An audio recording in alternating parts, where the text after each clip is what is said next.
Hello everyone, আসসালামু আলাইকুম। আমি শাকিল। তো আজকের এই পার্টিকুলার ভিডিওতে আমি মূলত আর্টিফিশিয়াল নিউরাল নেটওয়ার্কের একটা নতুন প্রবলেম দেখাবো এবং এই প্রবলেমটা হচ্ছে আপনাদের সলভ করতে হবে। ওকে? তো প্রিভিয়াসলি কিন্তু আমি একদম ক্যালকুলাস, তারপর হচ্ছে ব্যাক প্রপাগেশনের কনসেপ্ট, চেইন রুল সব কিছু আপনাদের বুঝাইছি এবং স্টেপ বাই স্টেপ আপনাদের কীভাবে ব্যাক প্রপাগেশন করতে হবে সেটাও কিন্তু আমি দেখাইছি। ওকে? তো আপনি কতটুকু ভালো শিখছেন এটা যদি আপনি বুঝতে চান তাহলে অবশ্যই আপনাকে প্র্যাকটিস করতে হবে। ওকে? তো আজকের এই পার্টিকুলার ভিডিওতে আমি মূলত প্রতিটা কাজ আপনাদের বুঝাই দিব, কিন্তু প্র্যাকটিসটা আপনাদের নিজেদের করতে হবে। ওকে? তো দেখেন, আমরা আগে এই নেটওয়ার্কটা একটু দেখি। তো তার আগে একটু বলে রাখি যে এই প্র্যাকটিস করলে আপনার হেল্প কি হবে।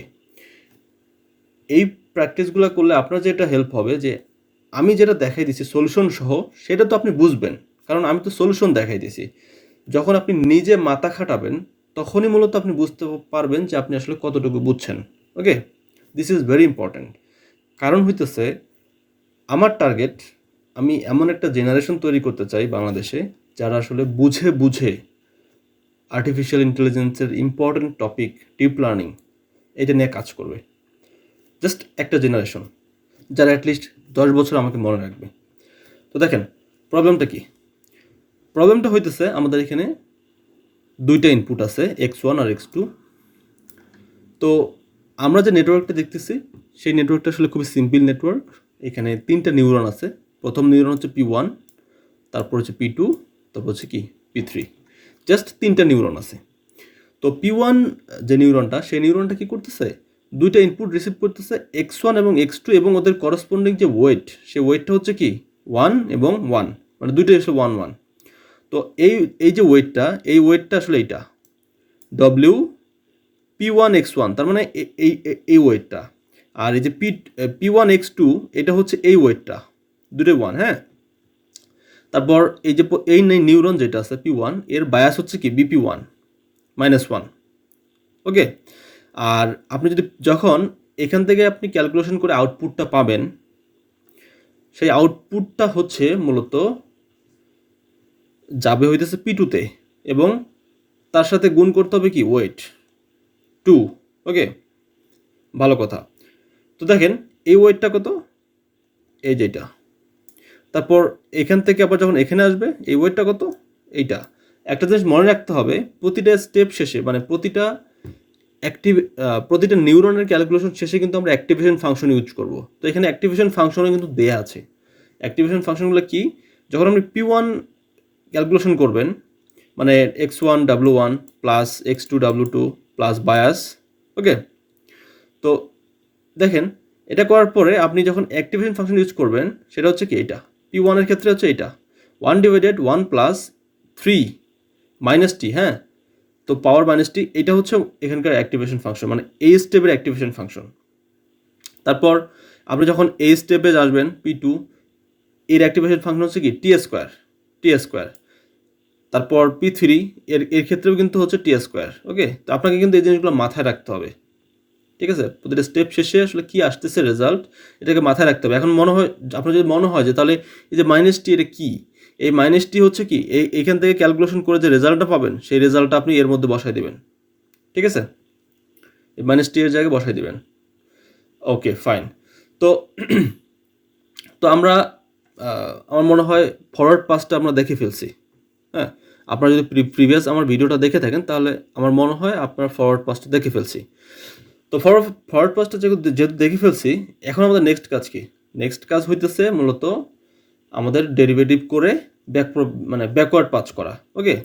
তো দেখেন এখানে এই জিনিসটাও বলে দেওয়া হয়েছে, এটা কি, এটা হচ্ছে অ্যাক্টিভেশন ফাংশন তিনটা নিউরনের জন্য, এবং এটা বলা হয়েছে এর ডেরিভেটিভ। তো এটাকে তো ডেরিভেটিভ করা সহজ। টি স্কোয়ারকে যখন আপনি ডেরিভেটিভ করবেন তখন কী হবে, 2t। এইটার ক্ষেত্রেও 2t, তাই না? এটাতে কোনো ঝামেলা নাই। বাট যখন আপনি এটাকে ডেরিভেটিভ করতে যাবেন তখন হচ্ছে এই যে এটা, মানে আপনি যদি এফ অফ এক্স হিসেবে চিন্তা করেন তাহলে F of x 1 minus F of x. এখন দেখেন, আমি কিন্তু বলে দিচ্ছি থেটা। থেটা মানে আমার যত ওয়েট আছে প্রত্যেকটা আমি সিকোয়েন্স বলে দিছি, যে W P1 x1 P1 x2 প্রত্যেকটা সিকোয়েন্সে কিন্তু আমি বলে দিছি, ট্রান্সপোজ বলে দিছি। ওকে? তার মানে আপনি এখানে যে ভ্যালুগুলো দেখতেছেন, এই যে ভ্যালুগুলা, এই প্রত্যেকটা ভ্যালু আপনি যদি বসানোর পর ট্রান্সপোজ করেন, তার মানে কি আপনি একটা সেট অফ থেটা পাচ্ছেন। এখন আপনি যখন আপডেট করতে যাবেন, মানে ব্যাকওয়ার্ড পাথ যখন করবেন, করে সব কিছু আপডেট করবেন, সাপোজ আপনি যখন এখানে আপনি ক্যালকুলেশন করতে যাবেন, তখন আপনি কি লিখবেন, del L by del Y hat, মানে ওয়াই বলতে আর কি মানে ZP2 এখান থেকে যেটা পাবেন, তারপর ZP3 থেকে যেটা পাবেন, তারপর এখান থেকে বায়াস আপডেট করবেন, তারপর এখানকার বায়াস আপডেট করবেন, তারপর ওয়েট, এই ওয়েট, তারপর এখানকার বায়াস, এখানকার ওয়েট এবং এই এক্স এবং এই এক্স। ওকে, তো আলটিমেটলি টোটাল এখানে ফাইনাল লেয়ারে যখন আসবেন ফরওয়ার্ড পাস শেষে, তখন আপনাকে কস্ট ফাংশন ইউজ করতে হবে, MSE এটা। তার মানে অ্যাকচুয়ালি যদি আমি আপনাদের কোশ্চিনটা বলি, কোশ্চিনটা হচ্ছে যে আমরা তো আর্কিটেকচার বুঝি, তাই না? আচ্ছা, তার আগে আমি বলি, আমি আপনাদের সিরিয়াল বাই সিরিয়াল আমি সব কিছু দেখাচ্ছি। আপনারা এটাকে একটা স্ক্রিনশট নিয়ে রাখেন। ওকে, একটা স্ক্রিনশট নিয়ে রাখেন, এই পেজ, তারপর হচ্ছে এই পেজ, এই 3টা পেজ হচ্ছে কি আপনাদের প্রবলেম। 3টা পেজ আপনি স্ক্রিনশট নিয়ে রাখেন এবং তারপরে আপনি এটা বসে বসে সলভ করবেন। ওকে, আচ্ছা দেখেন, আমরা কিন্তু কস্ট ফাংশন ইউজ করতেছি MSE, দ্যাটস ফাইন। এখন প্রশ্নটা কি? প্রশ্নটা হলো, যেহেতু আমরা আর্কিটেকচারটা বুঝে গেছি যেখানে কি জিনিস আমাদের কাজ করতে হবে, প্রশ্নটা হলো প্রথম হইতেছে কি, পারফর্ম ওয়ান ট্রেনিং ইটারেশন। একটা ট্রেনিং ইটারেশন চালাতে হবে যেখানে আমরা ইনপুট দিব হচ্ছে কি -1 আর 3, তার মানে এই এক্স এর ভ্যালু দিব কি -1 আর এই এক্স এর ভ্যালু দিব কি 3। তার মানে এই -1 এর সাথে এটা গুণ করব, প্লাস এই 30 সাথে এটা গুণ করব, তারপর হচ্ছে বায়াসটা যোগ করব, করে মানে ফরওয়ার্ড পাথ যেমনি করে আর কি। করার পর যে রেজাল্টটা পাবো সেটাকে আমরা অ্যাক্টিভেশন ফাংশন, এই যে অ্যাক্টিভেশন ফাংশন দিয়ে পাঁচ করব, করার পরে সেটা এখানে আসবে, আবার এখানে আসবে, করার পর যে ফাইনাল রেজাল্টটা পাবো, এই রেজাল্টটার সাথে আপনাকে এটা কম্পেয়ার করতে হবে এই MSE এই সূত্রের মাধ্যমে। তারপর এর সাথে এখানকার যে রেজাল্টটা পাবো সেটার সাথেও কম্পেয়ার করতে হবে কি কার, এই যে এইটের, কারণ এটা কি অ্যাকচুয়াল রেজাল্ট। তো এটা কম্পেয়ার করার পরে যে রেজাল্টটা পাবেন সেইটা ধরে আপনাকে ব্যাক প্রপাগেশন করতে হবে। প্রথমে আপনি এখানে সিরিয়াল বাই সিরিয়াল আসবেন। যেমন দেখেন, আমি সিরিয়ালটা যদি বলি, আপনাকে derivative DC by D BP2 PP3, মানে আপনাকে প্রথমে হচ্ছে BP2 আপডেট করতে হবে, তারপর BP3 আপডেট করতে হবে, তারপর এই ওয়েটটা আপডেট করতে হবে, এই বায়াস আপডেট করতে হবে, এই ওয়েট, এই এক্স এবং এই এক্স। তার মানে টোটাল হচ্ছে আপনার এখানে 7বার কাজ করতে হবে আপনাকে। হ্যাঁ, 7টা জিনিস আপনাকে মানে আপডেট করতে হবে আর কি। তো এখানে 7-এর কথা কেন বললাম, কারণ এখানে 7টা কিন্তু সিকোয়েন্স বলেই দেওয়া হয়েছে, যে WP1X1, WP2P1X2, P2P1, P3P1, BP1, BP2, BP3, that's it. এই 7টা জিনিস আপনাকে ক্যালকুলেট করতে হবে। ওকে, এখন দেখেন, প্রথমে হচ্ছে কি আপনি ফরওয়ার্ড পাঁচ করলেন, করার পর ব্যাকওয়ার্ড পাঁচ করে সব কিছু আপনি আপডেট করে ফেলছেন, দ্যাটস ফাইন। এখন এখানে লার্নিং রেট বলছে কি 0.01। এখন আপনাকে কি করতে হবে, আপনাকে লার্নিং রেট 0.01 ধরতে হবে, ধরে আপনাকে পুরানো ওয়েটটাকে আপডেট করতে হবে। এখন পুরানো ওয়েট কি? পুরানো ওয়েট হচ্ছে যে এইগুলা, এই ভ্যালুগুলো। হ্যাঁ, এইগুলো হচ্ছে পুরানো ওয়েট। এই পুরানো ওয়েটগুলো ধরে ধরে আপনাকে আপডেট করতে হবে। ঠিক আছে, নতুন যে ওয়েট পাবেন সেটা থেকে এটা বিয়োগ করে আপডেট করতে হবে।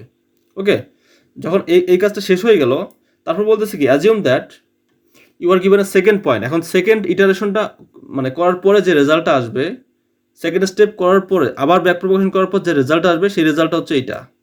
মানে আবার ব্যাক প্রপাগেশন করে আপডেট করার পর এটাই আসবে। মানে এটা আমাদের নতুন করে করতে হবে না, এটা করে দেওয়া আছে। তারপরে আবার আপডেট করতে বলছে। এখন দেখেন সলিউশনটা তাহলে কেমন হবে। আমি এই সলিউশনটা আপনাদের দিয়ে দিচ্ছি, আমি একটু টেকনিক্যালি দিচ্ছি, আমি একবারে পুরোটা দিচ্ছি না। দেখেন, আপনি যখন এটাকে আপডেট করবেন, করার পর একটা রেজাল্ট পাবেন, সেই রেজাল্টটা হচ্ছে এইটা। তারপর এটাকে ক্যালকুলেট করবেন, করার পর পাবেন হচ্ছে এইটা। এভাবে আপনি সিরিয়ালি পাবেন। ওকে, আপনি যখন এটা সিরিয়ালি পাবেন, তাহলে কিন্তু আপনি এটা ইজিলি বসাইতে পারতেছেন। মানে আমরা ব্যাক প্রপাগেশনে এই যে এই অংশটুকু তো চেঞ্জ হয়, তাই না, যেটা আমরা প্রিভিয়াসলি দেখে আসছি। তো থ্যাটা তো আগেরটা ওল্ড যেটা আছে, যেটা আমরা নিয়ে কাজ করে আসলাম একটু আগে, মানে যেটা মানে কি গিভেন আর কি, যেটা গিভেন যে এটা 1 1 -1 2 4 হাফ 0। হ্যাঁ, এটা তো গিভেন। তো দেখেন, এটা যেহেতু গিভেন, তো এটার থেকে আমাদের কি করতে হবে, এটা ওল্ড মাইনাস লার্নিং রেট, আর হচ্ছে নতুন এটা বিয়োগ করতে হবে। তো 0.1 দিয়ে এটা গুণ করবেন, প্রত্যেকটা গুণ করে বিয়োগ করবেন, করার পর যে রেজাল্টটা পাবেন এটা হচ্ছে একটা ইটারেশন শেষে আপডেটেড ওয়েট। আমি তো আর ডেরিভেটিভগুলো করে দিচ্ছি না আপনাকে, এই ডেরিভেটিভগুলো আপনাকে নিজে করতে হবে, করে এই অ্যান্সারের সাথে মিলাইতে হবে। যদি মিলে যায় তার মানে বুঝছেন, আপনাকে বুঝতে হবে যে আপনি বুঝছেন, আর যদি না মিলে তার মানে আপনাকে বুঝতে হবে যে আপনি বুঝেন নাই।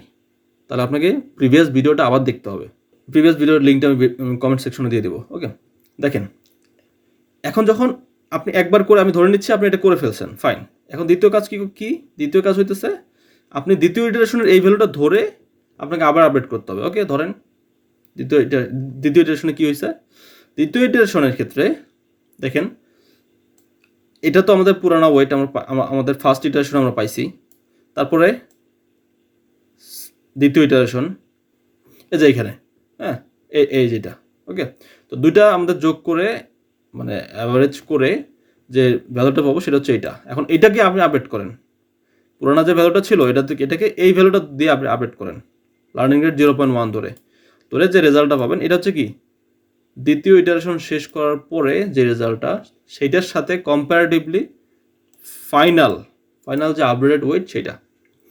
তো দেখেন এখানে তাহলে এই ওয়ানটা কিসের ভ্যালু? এই ওয়ানটা হচ্ছে কি এই P1X1 এর ভ্যালু। P1X2 এর ভ্যালু কত? 0।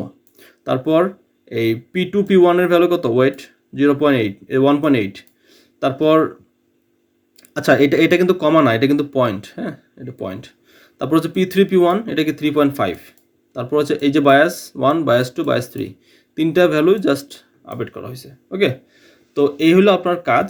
আপনি যদি প্রবলেমটা আসলে বুঝতে পারেন ইটস ফাইন, আর যদি না বুঝতে পারেন তাহলে আমার মনে হয় আপনার ব্যাক প্রপাগেশনের সমস্যা আছে, আপনার প্রিভিয়াস ভিডিওটা আবার দেখা উচিত।